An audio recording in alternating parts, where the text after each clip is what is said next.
Eminem. Lose Yourself on XFM 104.9. I'm Ricky Gervais, with me Steve Merchant. But not Carl Pilkington. No Carl, no. He's gone back to Manchester, innit? It's better than London. Yeah. You don't know it, Manchester's better than London. Instead, Claire Sturgis. Claire Sturgis round of applause for Claire, Thanks. The posses. He's come there in sort of the camouflage gear, and is that quite trendy? Is that what the kids are wearing? It's funny. Someone actually mentioned that this morning. Or are you on manoeuvres? Yeah, I am exactly. actually, taking time out this morning from what I normally do. Sure. I missed the second half, talking like that, of Celebrity Boot Camp. I don't know what that Coolio. Is it? The fella from Milli Vanilli. What, the one that's not dead? No, the one that killed himself, Sure. Steve. Okay. No, I just want to clarify for people. A lot of people don't realise that one of them is dead. Right. I thought it was important to mention it. Actually, I didn't know. I'll be honest with you, I hadn't thought it through. No. It was a piece of interesting Milli Vanilli trivia that I had, and I wanted to slip it in. But it wasn't really trivia, because it was a question. You went, what? The one Rick, who's not dead. What dead. I'm saying, because I could have found a more tactful way of bringing up the death of one of Milli Vanilli, because I think there's a lot of people out there now upset, maybe Claire Actually, didn't realise. people who didn't know. That's quite a shock. I didn't see, I mean, I should have sat people down. Who died? Vanilli or Millie? I think it was Millie. No, it's okay. Vanilli. I don't know, No, but I didn't know. I'm guessing. Actually, I'm guessing. What? Wait, no, I'm not confusing Milli Vanilli and Scritti Politti, because I mean, that is a danger. Oh, no, you're thinking of the fellow out of Grumple Palumple. He was amazing. He was amazing. It's a great shame that he topped himself. Grumple, they're not around this. Anyway, cool, we've got some great tunes lined up. We're gonna play today our favourite singles. It's a favourite tune, some of which didn't quite make it as singles maybe, but tunes of the year, because obviously Christmas very soon, and we'll be away for a short time. I think next week we'll be doing our favourite Christmas songs of all time. Yeah, I'm worried we're not going to fill 2 hours with that. I mean, how many times can you play Shakin' Stevens before... Fairies Out of New York. Yeah, exactly. I mean, that's the only one, isn't it, really? That's the best one. That's the best Christmas song good, ever. but obviously there's Joni Mitchell's The River. That starts with a kind of Christmassy feel. Beautiful. I don't think if there's anything else. Not a great deal. The Waitresses, Christmas Wrapping. Is that one? Is that brilliant? Mine. Is that good? Yeah. So This Is Christmas, John Lennon. Paul McCartney came out with Simply Having a Wonderful Christmas Time. Christmas time, yeah, exactly. Yeah, but John's was Happy Christmas War is over. Yeah. Of course it wasn't, but Hey, but I mean, at least he wanted no, to be. he was dreaming of it. He was dreaming of it. Yeah. I mean, and bless him. And to show how much he hated John Lennon's dead as well. I don't know if anyone's... Yeah, no, they do. That's just another bit of rock and roll trivia. I like John's protest against war. He stayed in bed for a week. Yeah. I've been doing that. I've been protesting against war for ages. Yeah. I'm eating hamburgers absolutely. against war. Absolutely. I just came into Burger King on the way here. I went to the counter. But of course, that's not, I mean, not product placement there, and there's a number of other burger joints that people may wish to go to if I they often go to McDonald's. Yeah, I often go to McDonald's. But I went into Burger King because it's close. It's convenient. It's convenient, but then often McDonald's will be convenient. McDonald's is just convenient. Depends where you are. Just as convenient depending where you are. And I said, can I have a cheeseburger and small fries? Take away, please. And he recognised me. He went, oh, I've seen you on telly enough, won't you? He went, there's your meal. I went, thanks. He winked and went, I'll put large fries in. Brilliant.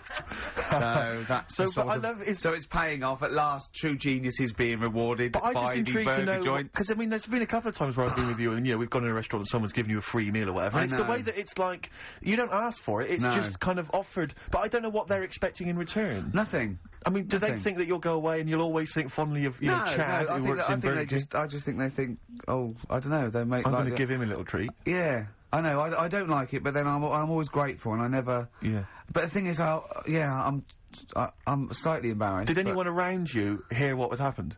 No. Because I imagine the resentment, just the whole room No, turning they on didn't. you. I had to go around telling them. I went, I said, excuse me, did you hear that? He went, no, he just gave me the free thing because I'm on the telly. And I went, I don't recognise. I went, you don't recognise me? I'm terrified now that, that someone could be listening at Burger King HQ. You know, I'm assuming this is an unorthodox procedure. And that little fella's got fired. But we know, they know it's Leicester Square now, because I just mentioned it. So they know which Burger King it is. Oh my god. I don't know. What was his name? Ralph Littleton. He had a name badge. Number 342. Well, I just hope Littleton doesn't get in trouble. So, what are we going to play That could be a first? sad Christmas for him. He's probably keeping his whole family afloat. Betty Springsteen. Well, tunes of the year. I mean, I know people dismiss Springsteen, but, as I say, the gig I went to see earlier in the year, I made it in the end. Sturgis couldn't believe we were going to play Springsteen. Brilliant. I just think, leave aside what you think is cool and trendy and the fact that he's older now or whatever else. Really? Just leave all that behind and just listen to the tunes, because, he remains a great musician. Lonesome Day? Lonesome Day, it's the current single, and it's the first track on the album. And, free chips. Absolutely. That's brilliant. The boss. Do we care if it's trendy? I don't care. We're like Huey Lewis. It's hip to be square, Steve. That's true. We should play some Huey. Oh, we can't. Can we? No. Oh, come on, the power of love. No. Oh. It's a curious thing. Yeah, yeah. It makes one man makes another man sing. I don't know what's going on there. It's weird, isn't it? It's strange. Oh, flipping heck. Yeah. Springsteen there. Yeah, no, obviously he's playing again next year sometime. I bet even trendy people thought, well, yeah, it's all right. But, yeah. I mean, I bet they wanted to rock. I bet they wanted to drive along a freeway. Well, I think you've got to be hard pushed to turn over the channel if you're driving and that's playing. Who wouldn't want to be driving a car while that's playing? You know? Down an open freeway. We are sounding. I know there's a little bit of irony in it, but we are sounding like Dr. Fox. Did you see the final of Fame Academy? No, I don't watch Fame Academy. Foxy got in there. He was in the audience. Really? No. Yeah, not enough being on Pop Idol. He was in there. And do you know who was sitting next to him? Next to in Foxy? disguise. In disguise? In disguise, he had a little beard and a woolly hat on, looked like a badly drawn boy. Mackenzie Crook. Really? And we had to, we taped it, and I went, it is, and we taped it, and he was there. So he's back from America. Was it obviously a false beard? No, I think he's... Is he befriended Foxy? I don't know. Are they hanging out together now on the tonight? We're going to see him tonight. What was he doing in the States then? What was he doing? He's doing a film, yeah, so... Mackenzie, In fact, he probably is wearing a beard. He plays... We can't say too much about it, but he's playing a pirate, I think. Yeah. Oh, we'd make a good pirate. Yeah, exactly. So far he's been cast as a pirate and a ghost, which seems to make sense. Oh, dear. So, I'll be probably pumping in for information about Foxy, because, you know, I'm a big fan of Foxy's, you know. I know. Both a DJ and a medical man. I like that. I like the way that you got pumping and Foxy in the same sentence. yeah, absolutely, yeah. I love to... Calm down. Did you just say you're going to see him tonight? Is it Comedy Wars tonight? Yeah. Yeah, it's the big so do, exciting. yeah. You're going, obviously. Yeah. Of course. What are you wearing? Very boring, I'm afraid. What? Very traditional tuxedos. Tuxedos. We went shopping together and bought them. It's quite sad. I don't know. I should have said that. Lost a certain degree of rock and roll cool. It was funny because I went straight in. I went 42 chest, 36, 30 leg. That's fine, right? Steve, I had to stay there looking at Steve trying about 9 jackets so the arms weren't too short. Yeah. I suggested at one point go down to London Zoo and see what the gibbons wear because it's every single those little jackets you see them wear when there's an organ grinder. Now, who's making those? I want one of those. 6'9". Yeah. Oh dear. Have you got the cummerbuns and things? You've got. Well, this is the thing. My father phoned up. You know, I have conversations with my parents, which are always they'll phone up and it'd be like, "All right, how's it going? Yeah. What are you having for tea? What are you having for tea? Probably having a lovely. I'll probably have a spaghetti bolognese tonight, Dad. Oh yeah. What have you had, Dad? Oh, your mother just made a lovely lasagna, Steve.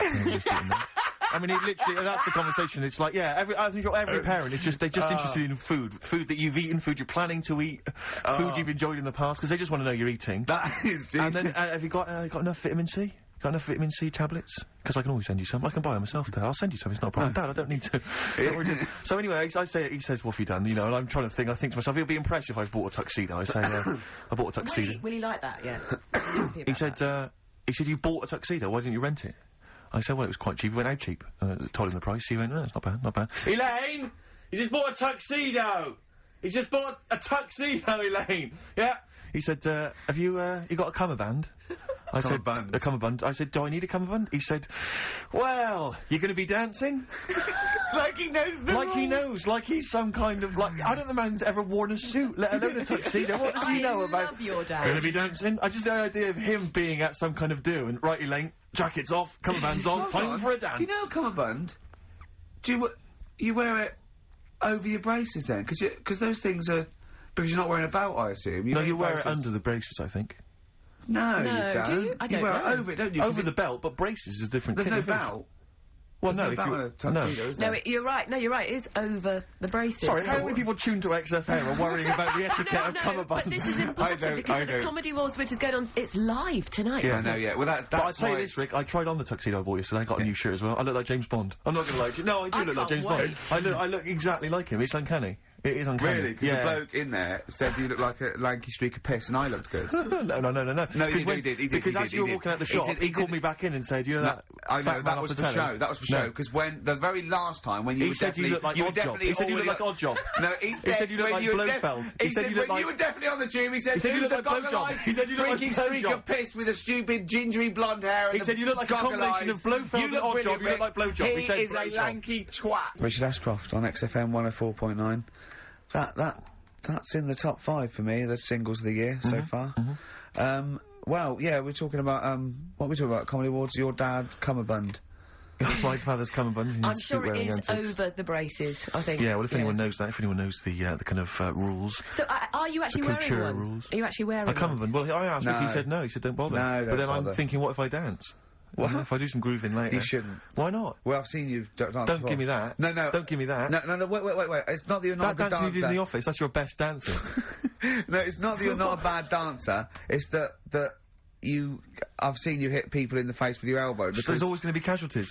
Actually, Rick, if someone's busting a good move, it's murder on the dance floor. I've danced with Steve. Have you? At one of indie discos at Uli. There you are, you've never forgotten. And he's good. He's I all am right. pretty good, aren't I? Yeah. He is I tell you, the only problem is because you I'm were so in the tall. Bar, but because I'm so tall, I do tend to tower like 2 foot above everyone else, and that does make me look slightly freakish. I wasn't going to use that word, but I can see where you're coming from. Yeah. So I do feel slightly self-conscious. Why don't you hold them? Why don't you carry them when you're dancing with them? So they're. Well, no, but the thing is because then you could dance with Jeanette Cranky and still not look too weird. Sure, but that wouldn't be weird, would it? You holding Jeanette Cranky and dancing with her. Would that be weird? I think we've all had that fantasy.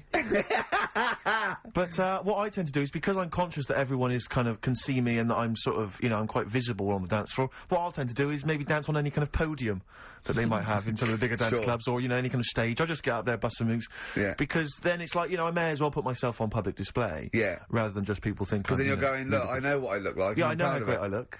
No, because it's, that's your opinion if you don't think it, but that's, again, a lot of jealousy. I mean, a lot of what you say is jealousy. He went for the normal shirt, I went for the wing collar. I just thought I might as well. I do like a wing collar, actually, yeah. What about a proper bow tie?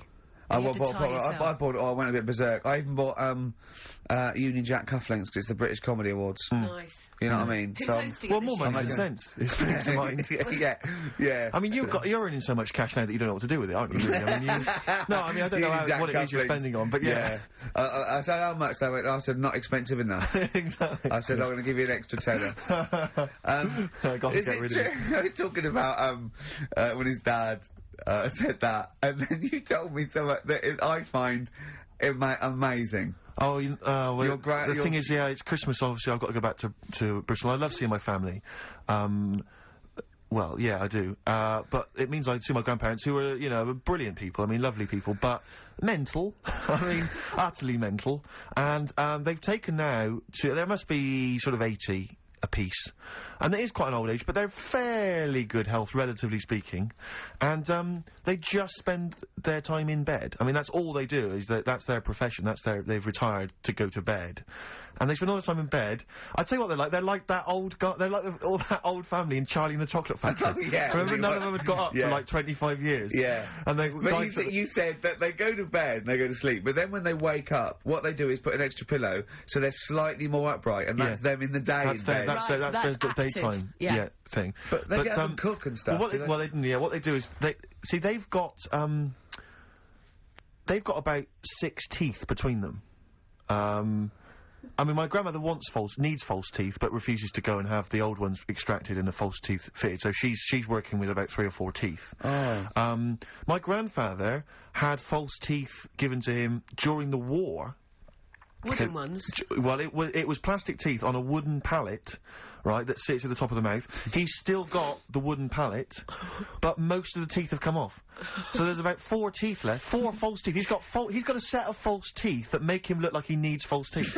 I mean, that's pretty bizarre. So the problem is that they have to get up. They get up about 7 in the morning to put on, say, some beef or lamb, whichever they're going to cook. They put it on at 7 in the morning, so that by the time they eat it at 6 at night, they can use the phrase, this is what a good meal is for my grandparents, if they can use the phrase, oh, that's lovely, you could suck it away.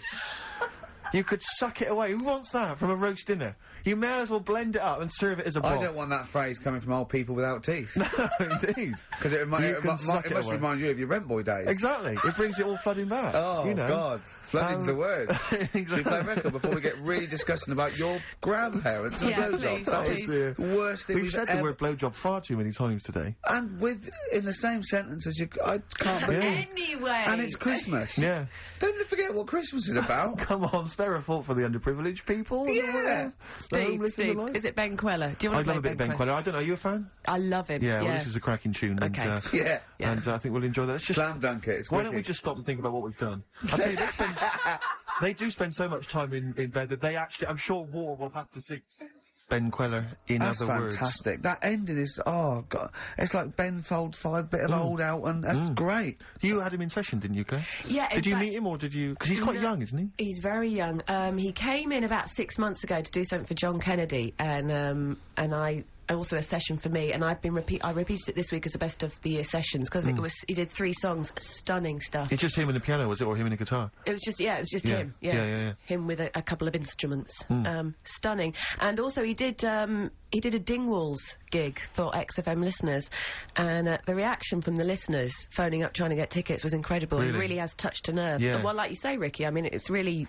It's great. Well, I just think we were talking. There's a kind of lack of music that sort of seems to be making use of instruments and just the sound you can make with a piano and a guitar and drums. Do you know what I mean? It's like it's so invigorating, and you get kind of stuff like the Streets and whatever else, or kind of hip hop and stuff. And the fact that a lot of pleased to see Miss Dynamite on Top of the Pops last night using a live band really made her whole sort of R&B sound really exciting. Better than the other one. Yeah. Anyway, that's us being Muso. That's us being terribly Muso. I like that. That's us being Muso for the year. That's enough of that. Well, we are playing our favourite records. Well, it's nice to be able to talk sensibly without Carl interrupting with some gibberish.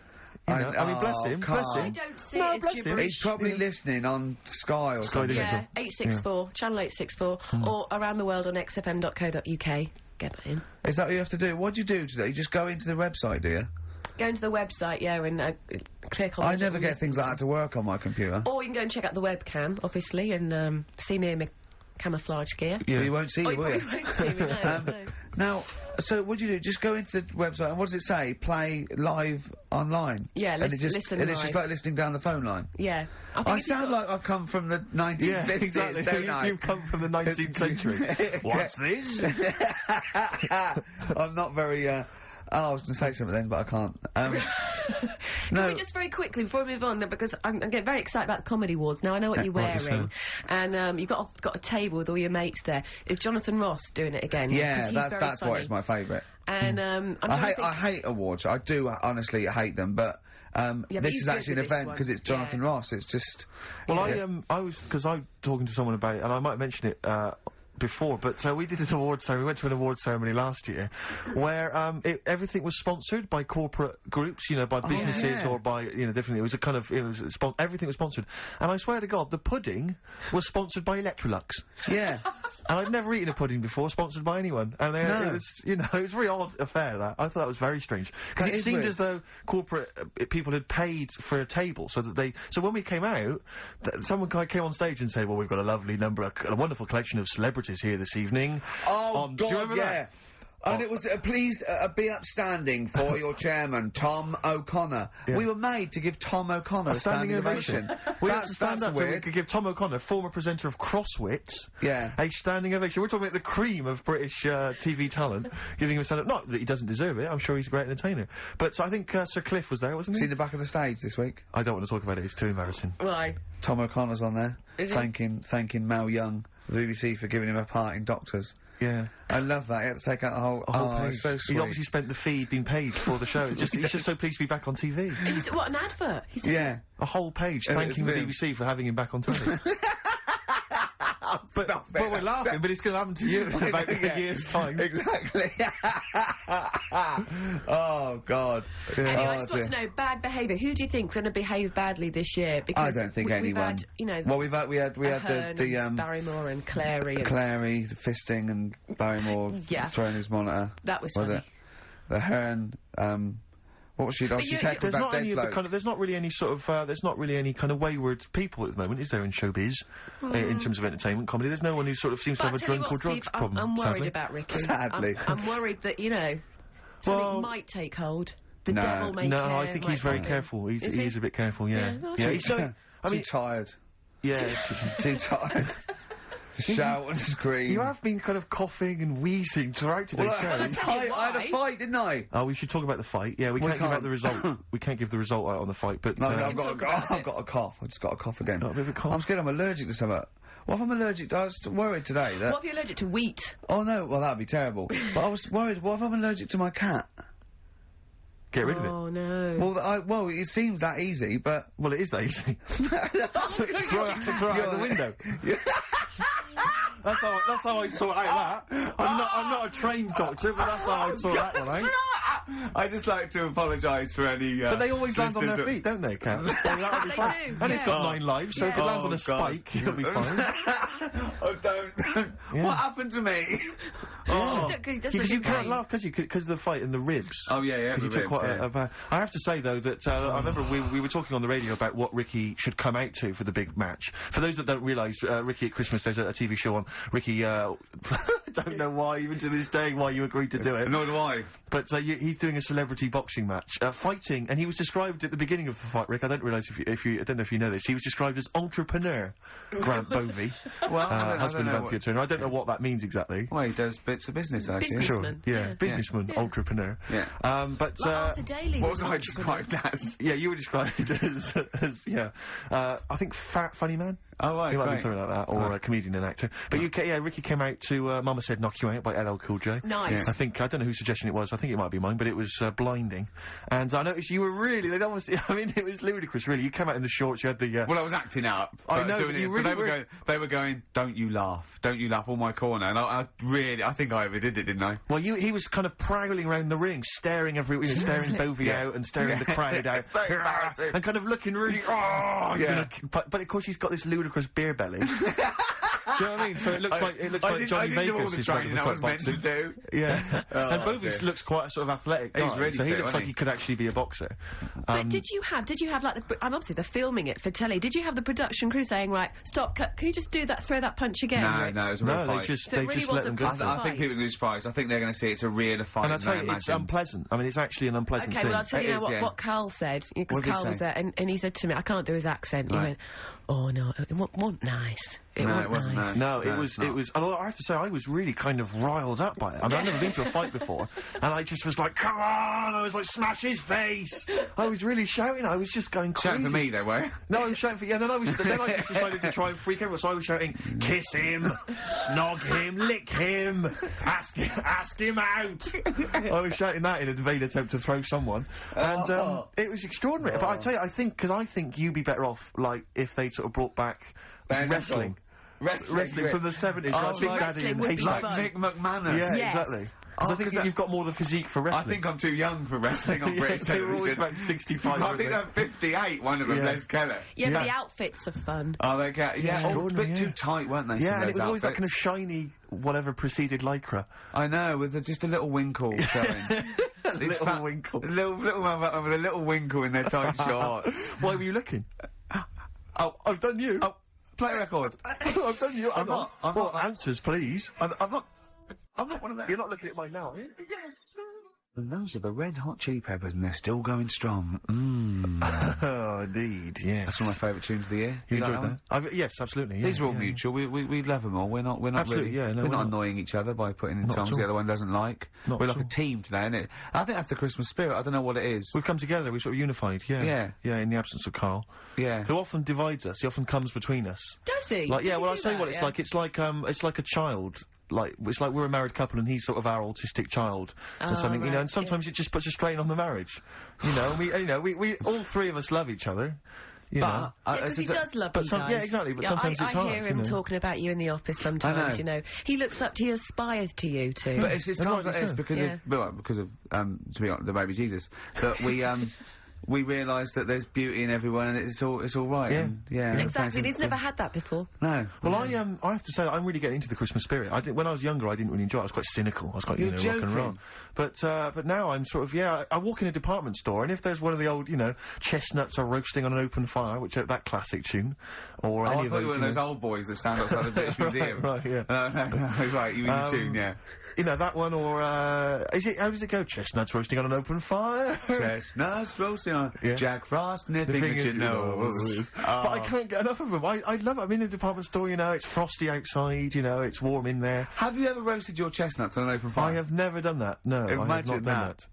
I have not done that. Just backing up to it like that with your little chestnuts hanging out like a bulldog. What would you be wearing? You probably just. I imagine you'd have your dressing gown on. You'd just hiked it up, just slightly, put so it your up, arse was showing. pop them down, like tuck it in like a lovely lady. Yeah. So like a lovely lady from the front, but behind it looks like a a bulldog dragging a tree. Yeah. And you just pop them in the grate. Yeah, yeah. And you would, because you want to be careful of too much roasting. So I imagine you'd want to just kind of ease yourself in slowly. Lightly toast them. And if it feels too hot, get out of there. Get the hell out of there. Yeah. You know, that's if any kids are listening, try that. No. What? No. Like there's a kid thinking, yeah, I'm going to roast my chestnuts on an open fire. I don't think there's even a child that's doing that. I don't want someone to do it, and then the parents go, and Steve Merchant's told our children to do it.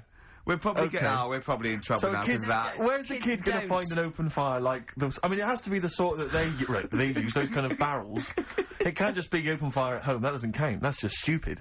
If you're going to do it properly. Dear. Oh, no. We're having such a nice time there. We've lowered the tone. I'll tell you what'll perk us all up, though. Richard Anderson has emailed us. Dickie Anderson. He's loving the show, is he? Well, I don't know if you've heard this, Carl. Carl? I've called you Carl. That's okay. That's okay. I'm Claire, pleased to meet you. Is it the shaved head or the stupidity? Yeah. It was the k sound. Because didn't I call you Arthur or Jack or something last time? You called me, I can't remember. I don't know, but it was quite embarrassing. Claire, I'll be honest with you, Claire's quite an unmemorable name. Yeah, I know. But yeah, Dickie Anderson, he's a guy, I'll be honest with you, he's not a big fan of the show. But well, we're getting into winning round. He says, dear Ricky, the more disappointing your show becomes, the more I seem to look forward to it. Now I see your face plastered across London. Is your show some sort of curse put on me by an old gypsy woman I've annoyed? You know, good point, Dickie, but, Dickers. But Randers, as I call it. Yeah. He can't listen now, I know what he's doing. Yeah. He's tucked him in, he's backing into the fire as we speak, and he wants to roast them until they spit. Oh dear. Oh. Thanks for listening, Anders. Thanks for Anders. And Merry Christmas to you and Happy New Year. And as you know, you've got a lot to look forward to, because our first hour is always the best. That's exactly. So you're going to be loving it till 3, cockers. Oh dear. What should we play? Well, this is, every so often I get sent a CD by a friend of mine, Harry, who just sorts me out with tunes that I may have missed. That's such a good idea, by the way. It is a great idea. And this is one that I think it came out this year. It's a Teenage Fan Club, and they teamed up with Jad Fair. And I think it's a mixed bag, the album, apparently, but this is one of the good tunes on Near to You. I'm afraid your CD isn't working. Oh, no, it is now. No. Oh, it's not me, Steve. Honestly, it keeps Claire, stopping. It looks like it's you. No, honestly. You're pressing buttons, you're fiddling with buttons. No, look, comes back again, look. Right, you can't play that. Look, I didn't touch it. This never happens when Carl's here. It does. It does, you're right, yeah. Yeah. I tell you what I'm going to do. I'll swap it into another CD machine. Can we play Oasis? Oh, it's another one of my favourites. The Oasis Back on Form. Yeah, Rick, I'm not discrediting the tune. I just feel like Steve's not. No, it was a good hour. It was a good hour of radio, and it's just been cheap. Actually, you're right. It's just gone 2 o'clock, and already. Starting to fall apart. Well, this doesn't bode well for the Comedy Awards. This is a good anthem. This is a good Britpop anthem. Old Noel back on form with the old singer-songwriting. This is Little by Little, an Oasis. He's a giant. He's like a giant, isn't it? And he's a giant, and he starts off little and gets bigger. Little by little, he gets bigger. Little by little, but bigger by bigger, I'd have called it. Yeah, well, that's what makes you a genius. Award-winning. Yeah, absolutely. Oasis, Little by Little. Little by Little, do you want to explain who you are? We played some great tunes. I'm Ricky Gervais. No, I'm Steve Merchant, and that's Claire Stewart, just on your car, it's XFM 104.9. Yeah. And, playing the great tunes. What is it on Sky? Channel 864. Ricky, people are saying they can't see on the webcam. You just stick a leg up or something, just so that's his foot. Was it just on you, is it? Oh, because most... But they can't see me because I'm in camouflage, so it's not a very interesting picture. I got a wave, there you go. Yeah. Does anyone log online? I don't know how does the webcam look? I've not ever seen on a webcam. Is it just kind of, because normally aren't they kind of really sort of, jarring and does it take pictures like a digital camera? It's every 15 seconds it updates. Right, okay. You get a still picture. Is it right? I see, okay. Right. Oh, it's still pictures, is it? I didn't realise that. Yeah, every 15 seconds, yeah.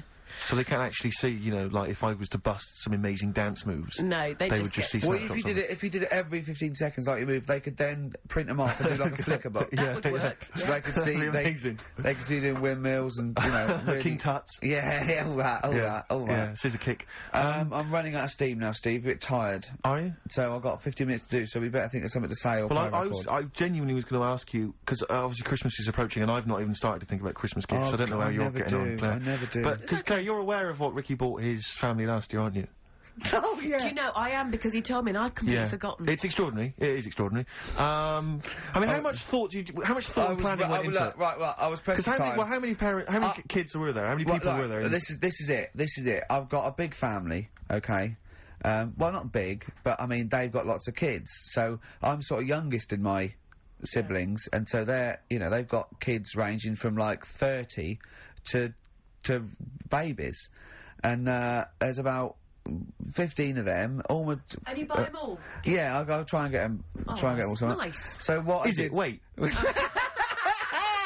So I got a lift down, and I thought, oh, what can I get? I thought, oh, I can't just give them the money. I'll stop you there straight away, if I may. What? You notice he's on the way down for Christmas Day. Oh, right, so he's on the... Oh, right! He's on the way down. This is when he starts... Boxing yeah. Day. So this is when he starts to think about buying them a gift. Yeah. On you go.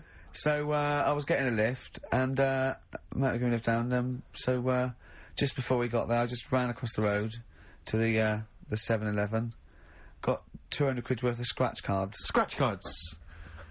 Scratch cards. Bear in mind, I think you were describing the family then. I noticed, some of them you described as babies. Well, I mean, yeah. So, children?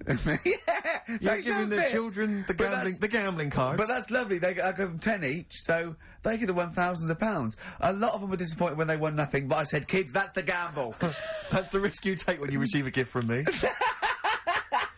But the great thing about getting, some of them won. Some of them were laughing. But the great thing about getting kids hooked on gambling as a Christmas gift is it's the gift that keeps on giving. Yeah. Throughout your adult life. It gives and it takes. Exactly. So it's fair. Yeah. I didn't hand them to children. I handed them to the parents. Right. They chose to do them. They could distribute them as they wanted. Sure.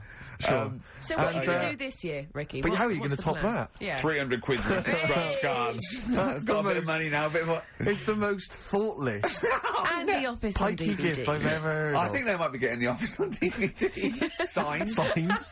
So that's already sent it up in value. Oh dear. I know, that's pretty bad. So have you seriously considered it this year? No, I'm going to go shopping. I'm going to go shopping properly.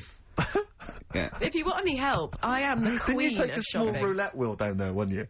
Genuinely, didn't you buy like a roulette wheel? No, I had it. That's down there from when I got it when I was about 10. Oh, right. And sometimes I'm the banker. I always win. Yeah, of course. So they've got to learn a lesson. The banker always wins. I bet it's a valuable lesson when they lose money to me. You should just go down this year and just say, basically, I went to a casino.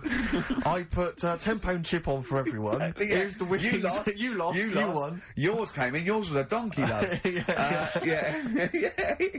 But Steve, what about you then? Because I mean, you don't like shopping. Well, it's not that I don't like shopping, it's that I've got no ideas. You know, I'm running on empty with my parents. They don't appear, as far as I can make out, they don't appear to have any hobbies. No. I mean, I said to you before, my grandparents... You don't like wasting money. I'm not being funny, but you don't like wasting money either, do you? Well, I don't like wasting money, no. But I like to buy something practical for people. I like something which is going to last, something that's value for money. I don't like novelty gifts. Yeah. No, I think novelty gifts are wrong. I've mentioned to you that my grandparents spend all their time in bed.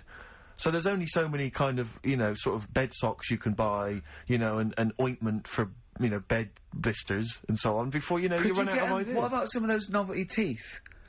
Because that would be, you know, a nice jokey present, and they could probably come in useful for chewing the broccoli. Yeah, exactly. Oh, do you know what would be nice? One of those... No, I'll tell you when... No. Go on. Those sort of travel pillows. So, you know when you're travelling and your head sort of falls down like... No, but they travel from vertical to almost horizontal. They're sitting up in their bed. Get on one of them beds that come up. You're not made of money. What am I talking about? Like Thora Hurd's bed. Thora Hurd's bed. Does her feet ever touch the ground now? Do you know what I mean, though? No, it's literally... She goes shopping in one of those little trolleys. She goes straight into her room. She's up the stair lift. She gets lowered into the bath. Yeah. It's terrible. Ludicrous. I'm just lazy. I mean, I tell you that, but I mean... Well, there's a whole idea... But yeah, but if you're earning the kind of money that, you know, that Heard is on, you know, with her songs of praise and whatever else. Exactly. Money for she was at the Comedy Awards last year, wasn't she? Well, I'll give her an award. She's up the stairs like a greyhound. She can move then. Yeah. But so I've got no ideas. Absolutely no ideas. Okay. But any suggestions are welcome, Claire. What are you going to get your family? You've already thought this through. No, I obviously can't tell you because they will be listening. Right. But they're all outside at the moment because my family are coming to meet me after the show and we're going to swap presents then because... Okay. outside. Are there any Office in Leicester DVDs? Square. No, I haven't. Books? No. Because I should point out that the Office DVD is currently available. Good. I actually did go and buy. I actually went and bought it myself. You can also buy it and online. I am enjoying the scripts, by the way. Excellent. That's in. I love the fact that we're authors in the top 10. Yeah, we're in the top 10 bestseller list. No. But to be fair, we're at number 7 in the paperback non-fiction. Now I don't understand how that can be non-fiction. Yeah. Because it's the transcript from a made-up television it's not a real show. documentary. Exactly, yeah. But we're beating these poor people. But we're officially best-selling authors. I think that's fantastic. Which is excellent. Which is very good. My favourite bits are the emails at the start. I like well, I mean, them. a lot of people don't know what you're talking about, Claire, but of course if they pop down to Waterstones or Books Etc, they can sort themselves out there. Oh, dear. Nice. I like your style. Can we have some more music now? Let's have, what we're playing? So Streets, maybe? I mean, Streets is obviously one of the albums of the year, and this is one of the album of the year. This is Week Becoming Heroes, I think the last single, and Dynamite it is too. Eric Sermon, and what's the tune called there? It's called React. Yeah, it's got from his debut. No, not his 4th solo album. Not bad. I'm enjoying the tunes, Steve. No, absolutely. I'm enjoying the chat, I'm enjoying the tunes, I'm keeping it real. I'm enjoying the penultimate show before Christmas. Last message from Anders, I suspect, for the day. He says, I've just roasted my chestnuts over an open fire. It's a lot more enjoyable than listening to your show. He's pretty snappy, is Anders. Yeah, you know, he keeps them coming, you know. It's a shame that, that we sort of couldn't sort of maybe meet up with him and try and persuade him that, he should come over to our side rather than, Come over to the side. Exactly. Yeah, come over to this side. I think we've got him, though, because, Do you think so? Yeah, apparently they did this survey in America. People who loved Howard Stern listened to an average of, like, an hour and a half a week, and people who hated him listened 2.5 hours a week. Yeah, exactly. So I think he's probably more faithful a listener yes. than some of the people that quite like us. Exactly, yeah. You know what I mean? He's got to listen. I'm the same with some people. I've got to listen to things that I just think are awful. I can't. It's compulsive viewing. So, I don't care if people listen to us because they hate us or like us. No, indeed, as long as they're listening. I was on the as long as they're spending money on the advertisers. Other day. Yeah, I was on the tube the other day, and obviously there's lots of pictures of you guys, and there's a young couple. And the guy was trying to explain to the girl what you did, and he said, "No, you should check them out. That they do quite well, actually." Really? Nice. That's very sweet. Why was he explaining to her? She didn't know what was happening, or I don't know. I sort of, as I walked by them. Have you leaving out the fact that she went, "Oh, I hate that bloke"? No, not at all. No, because I would say that because that would be quite. He had some Germans laughing at him on the tube because they recognised him. You don't think of that. Well, because obviously Ricky doesn't travel on the tube anymore. He's too rich for that. I never did. I always thought it was beneath me. Sure, but they used to walk everywhere, didn't they? But I'm still forced to take the tube, and sat on the tube, and it pulled up, and outside the window, just happened to be on the station, was one of the posters with us. So I was kind of there, not realising it was behind me, and these big kind of fat German or maybe Bavarian guys. Well, they're in lederhosen eating sausages. Yes, they were. They're Bavarian. Yeah, they were. And I noticed one of them kind of looked at me, then looked at the poster, then looked at me, just happened to say it, and wittered something to his friend in German. I don't want to try and do an impression. Das freaking goggle eye. Oh, wow. I think that. No. But I know what you're thinking it means. It doesn't mean that. Right, okay. It means. What's the rough translation? Elegant boy. Right, okay, yeah. And so anyway, he pointed goggle eye. He pointed out the poster and his That's mate... lanky piss and streak. And his mate burst into laughter. And then we pulled they've got a great sense of humour, the Germans. Well, that's the thing. But we rumbled onto the next. We rumbled onto the next station, and the poster was in exactly the same place. And this time they tapped the shoulder of someone else on the train and pointed me out, and that person also laughed. An Italian. An Italian bloke, there was a French. Was there a bloke with a beret and a little moustache on the other side? Yeah. Was it United? Did you get on the United Nations Express? Just to. Oh, imagine that. Yeah, it was fake. See the freak. Look at his freaky goggle eye. Right, whereas, I love the fact that before, you were at least pretending to be speaking German. Now this is an Italian with an accent. It's just the guy speaking perfectly good English. Same. You've not even disguised the insult there. Oh, dear. Oh, that'd be lovely. Try and insult me in other cod languages. You could bring Europe together if they just, like, instead of Esperanto, that there was just one common language. The language of freaky goggle eye. I'll tell you what would bring the Europe together, is you maybe representing England on the Eurovision Song Contest. That would be great. With a self-penned tune. Shall I do that? That would be magnificent. It's got to be worth thinking about. Just about everyone being the same. Yeah, and, just like, about people being equal. Everyone, not and also mentioning the euro. Yeah. Yeah, just doing that. I like all different. I like all different cheeses. Oh, je t'aime la musique pop. Yeah. La baby belle. Et le cheddar. I mean, I'm not fluent in French. Le grand fromage. Yeah. Oh, it'd be lovely, wouldn't it? And they'll all be there, all in their different. Well, every uniforms. line could be maybe in a different language. Yeah, and what would I wear? I'd wear sort of like a kilt. You'd wear a kilt, but you'd also have on your head one of those kind of big, what are they called? Those big furry hats that beefeaters or whatever wear. Or yeah, one of them. Is it kind of a busby or something? A busby? Yeah. Wear one of those, or maybe a policeman's helmet, a Bobby's helmet with the kilt. Yeah. You'd have the clogs. I'd wear the policeman's helmet under the kilt, so they just thought I was really enjoying the show. Yeah. Good idea. Hey? Excellent. We've talked, well, I think we talked for about 3 minutes without having to mention some kind of genitalia. We should celebrate by playing one of my tunes of the year. Really? What one is it? U2 Electrical Storm. Oh, I know you're a big fan. I know you're a big fan. Well done. Cheers. Electrical Storm, U2. I think that's my favourite of the year. If I had to pick one, that's great. And I do still feel slightly guilty about dissing them throughout the 90s. But, you know. Don't feel guilty if you didn't like them, did you? I like the 80s stuff, I didn't like the 90s stuff. I'm loving what they're doing in the noughties. I think you're a bigger man than them, frankly, for being able to admit your past mistakes. I think you're better than Bono, despite all his charity work. Yeah. You're more of a noble figure. Yeah, stop bothering the Pope, he's busy. Exactly. Well, yeah. Rick, my mother always used to say to me that you should write and thank your aunties and so on for their gifts. Yeah. And I feel like we should take a moment out just to thank all the people that have emailed or written into us during the year, because we don't, basically, we're very lazy men and we never reply. Well, I never look. You never look at the emails. You read them and I'll go anything from me and you go... I reply very occasionally if I think it's worth it. You're like my secretary when it comes to... You protect me from, like, people who... The insults and so on. Yeah. Are there any insults, are there? Oh, there's plenty. There's plenty, yeah. Do you have to protect him, really? Oh, God, yeah. There's lots of things I don't tell him. Lots of things I keep from him. It's not very nice. I thought... Right. Well, he's just not as popular as he thinks he is. Oh. He thinks that when he's, like, dancing around and making funny faces and squawking and making noises and stuff when we're filming, he thinks that everyone thinks that's enjoyable. Yeah. What, people think I'm quite an annoying little prat, do they? That's not the word they use, but you're near enough there. Yeah. Oh. Yeah, they didn't say prat, but you're on the right lines. Okay. For instance, we got an email here from Graham. He says, please stop the chat and let's hear some more great ads, as I'm still not sure what mobile phone I should get the wife for Christmas. Well, maybe this'll help you out. Just having fun with the webcam. Sorry. Yeah.